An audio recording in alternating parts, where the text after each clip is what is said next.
Hey everybody, Ryan here at eTrailer. Today on our 2017 GMC Sierra 2500, we're going to be showing you how to install the Demco Universal in-bed fifth wheel rails. But before we do that, why don't we check them out and make sure that these are going to work for you.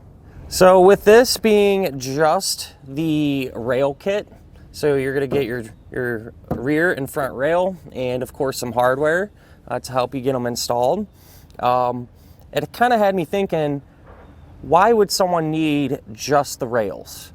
And what we kind of came up with, it seems like what a lot of people run into is they already have a rails in their truck and they have a older type fifth wheel head or fifth wheel hitch, and they want to upgrade. They want to kind of get a newer style hitch and get the hitch, only to realize that newer style hitch doesn't fit the older type rails. And that kind of seems to be the most popular thing that people run into.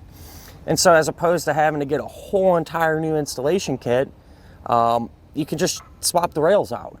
And that's what a lot of people are doing. So these are going to be for the newer style of hitches. So you're able to remove your old ones, pop these new ones in, and be able to use that newer style hitch.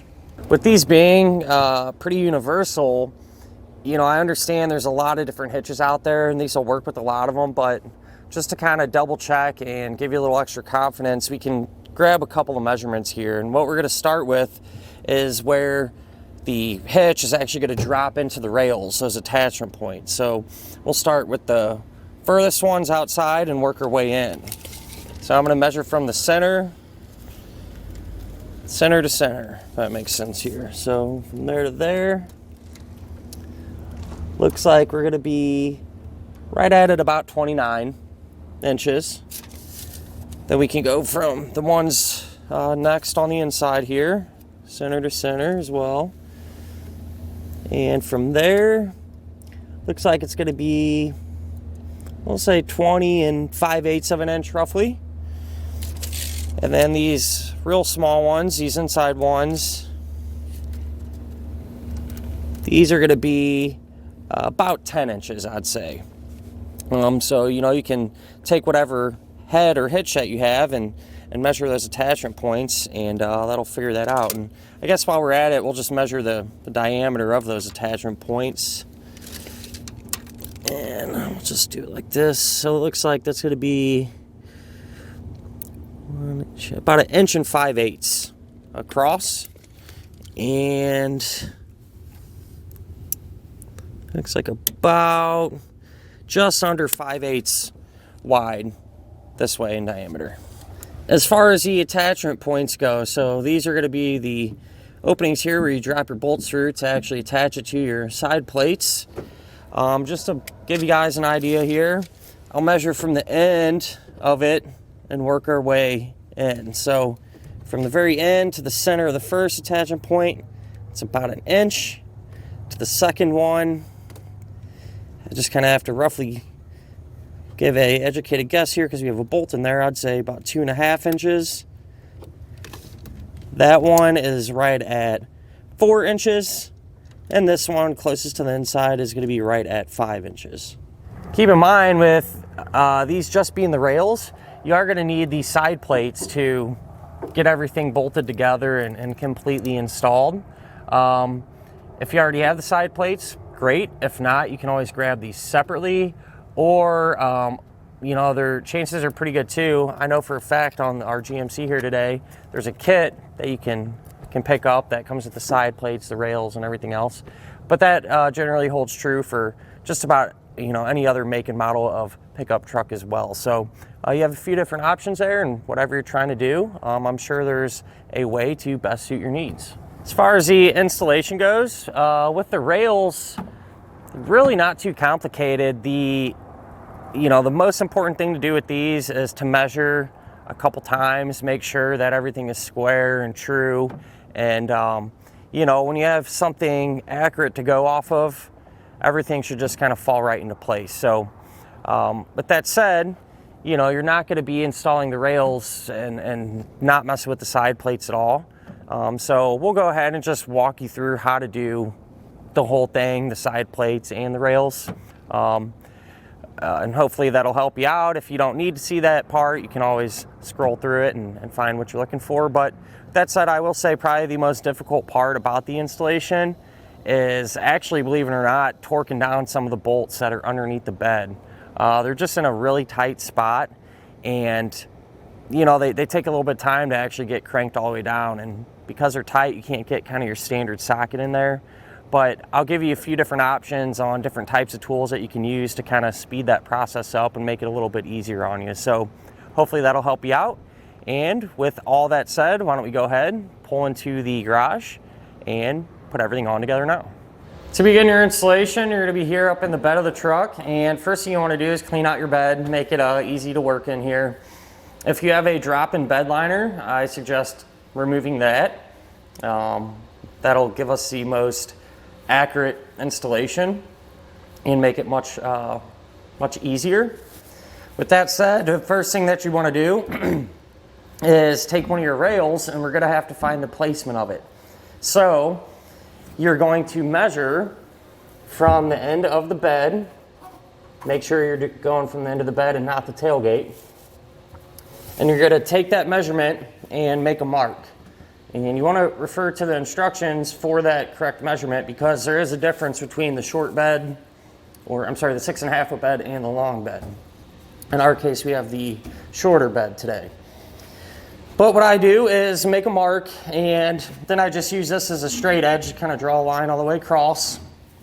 And I'm going to get it roughly in position, and then you want to make sure that it is centered in the truck bed. So the way I do that is measure from our wheel well to the edge of the rail on each side, and you want that distance to be the same. So once I find that distance, I also use a straight edge and just make a mark there.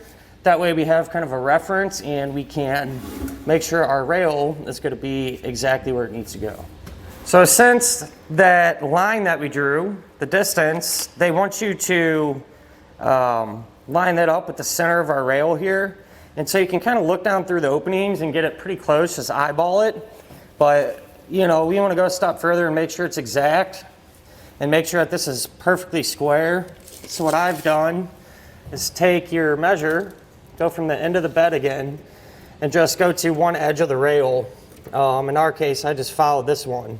So for example, on ours, here today, the edge here is about 32 inches, and so I made sure that the other side was at 32 inches, and now we know it's exactly square. And once I found that, I just took our marker and kind of traced all the way around it. That way we have a diagram, more or less, on where this needs to go exactly. Now at this point, definitely need a couple friends. You're going to take your pre-assembled hitch, set the second rail up front, roughly in position, and then we're going to take this and actually drop it into our rails. If they move around a little bit, not a huge deal. That's why we marked that one exactly where it needs to go, so we can slide it around a little bit if need be. So once you have this in here, what you're going to do, make sure this front rail is squared up and everything and plumb. What I've done is made sure the back was where we originally had it, and then measure the distance between this edge and this edge, and make sure that they're the same on each side. Not a bad idea to check the distance from your wheel wells as well here. Once I found that perfect spot, again, I just drew a pattern around our front rail too, just to give us a reference, make sure that we can kind of constantly keep an eye on it while we're going through this process. From there, excuse me, each one of the rails, this hole, the second one in, that's the attachment points that we're going to be using. So I'm just going to take a marker, put a dot in the center. I already did the other 3 attachment points. And then what we're going to do is I'm going to drill a pilot hole.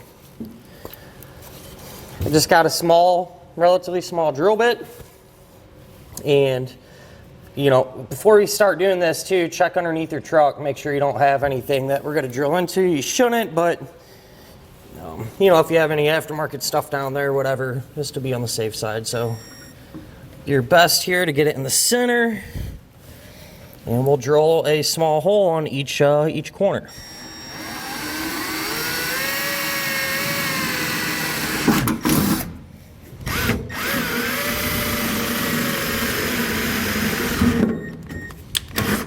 Now what we need to do is enlarge those holes that we drilled to 5/8 in diameter. Problem is, even if you add that large of a regular type drill bit, it's almost too big to go through this hole.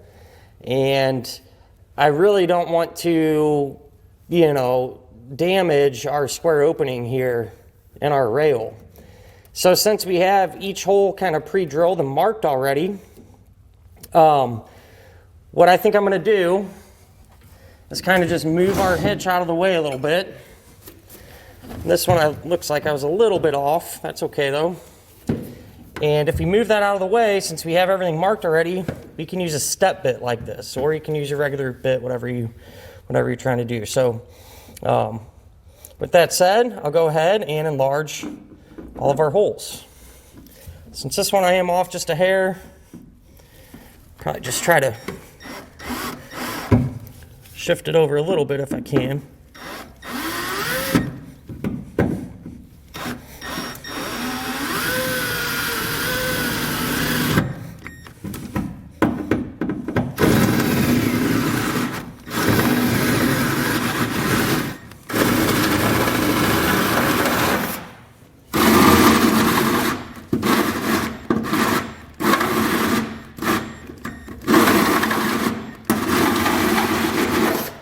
So what I've done is vacuumed up all of our metal shavings, and the holes that we drilled, I shot some spray paint over them and let them dry just to get a coat of paint over that bare metal.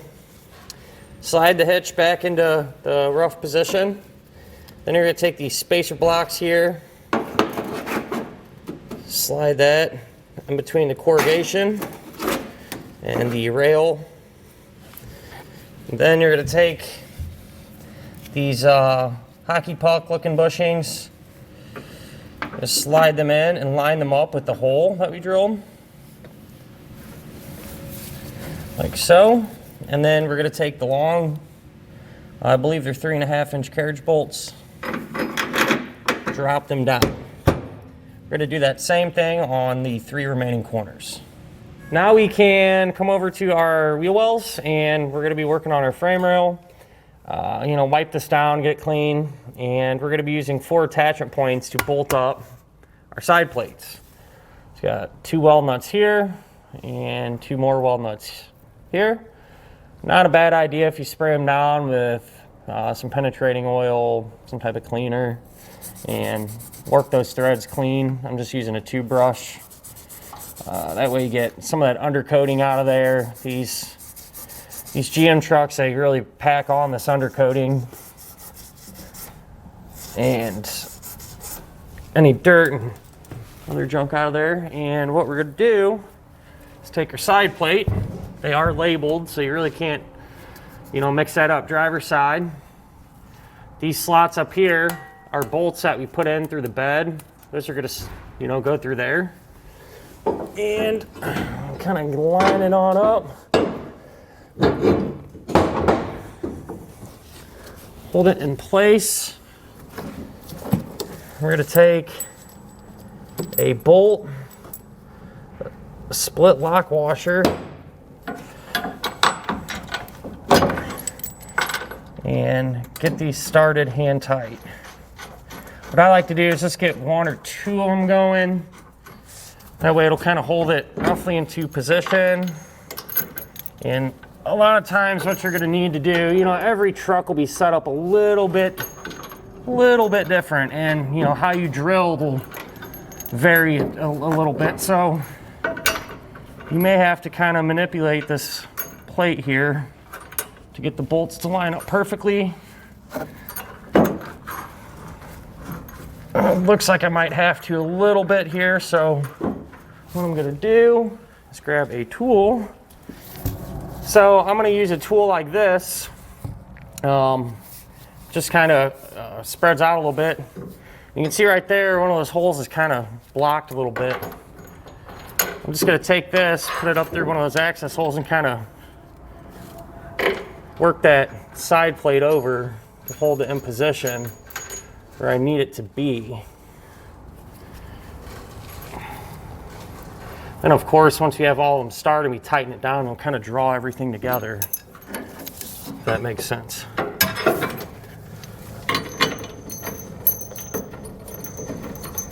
So once we have these hand tight, we'll go ahead, go over to the other side and repeat the same process. Now we come back with a 15/16 socket and snug everything down.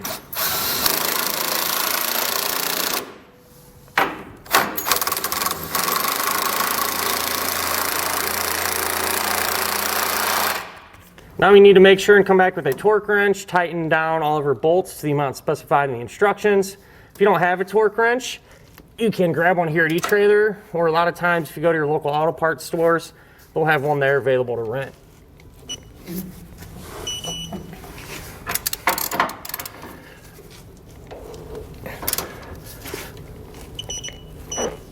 So back up in the bed here, I went underneath our truck and just kind of took a look at where we're going to need to secure these actual bolts.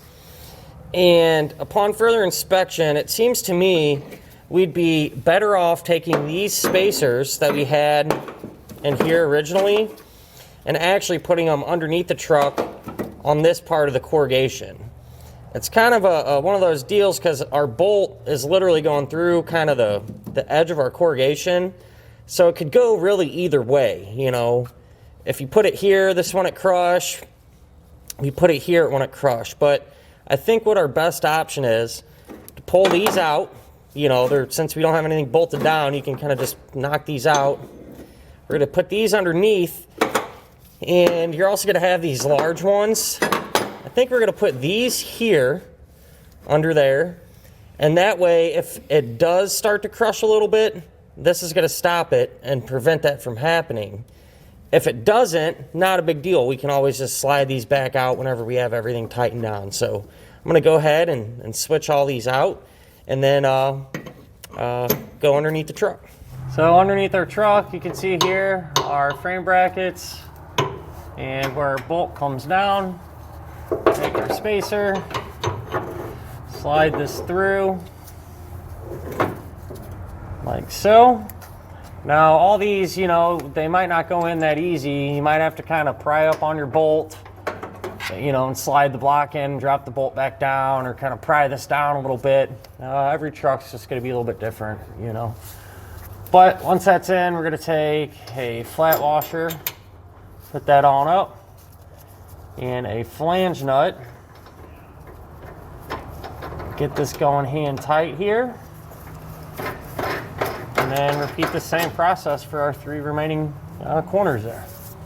So now that we have all the bolts in there and hand tight, I came back with a regular box wrench and tightened them down as much as I could, which brings me to my next point. Now it's time to torque them down. And you don't have a ton of space up there, so you can't get kind of your classic socket on there. There's a few tools that you can use to make this a little bit easier. They're all going to be 15/16 in size. One of them's like this. I believe this is called a dog bone, if I'm not mistaken. This one worked out pretty well. It's relatively thin. The other one, you could use a crow's foot like this. And all these just go on the end of the torque wrench like that. So it's kind of low profile. And then there's another one. I assume this would be a crow's foot as well. It just doesn't have the extra sides like a line wrench or something would.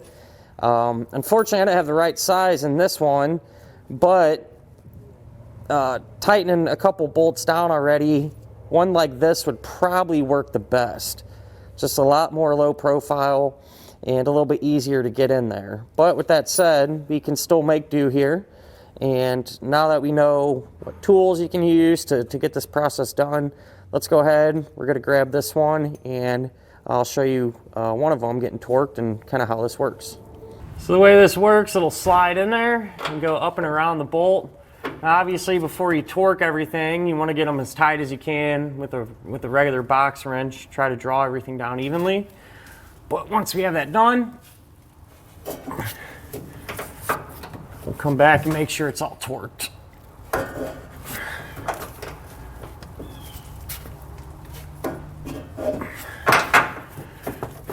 As you can see, there's just not a ton of room up here, so it's going to take a little bit of time. Be patient with it. You know, take a break in between if you need to. It can get a little frustrating.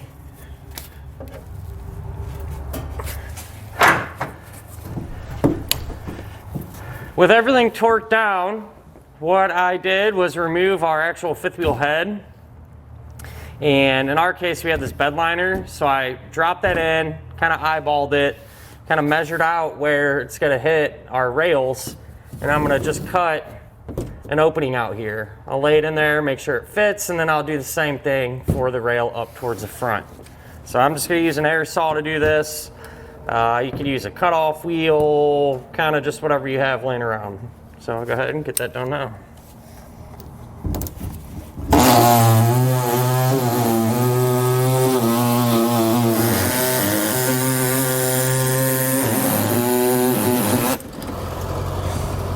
So got that cut out, dropped it on in, and it's in there loosely, but it looks good. Pretty happy with it.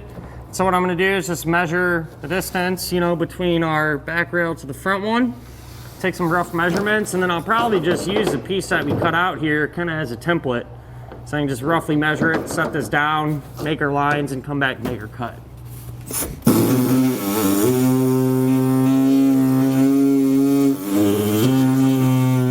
And that'll finish up our look at and our installation of the Demco Universal Embed fifth wheel rails on our 2017 GMC Sierra 2500.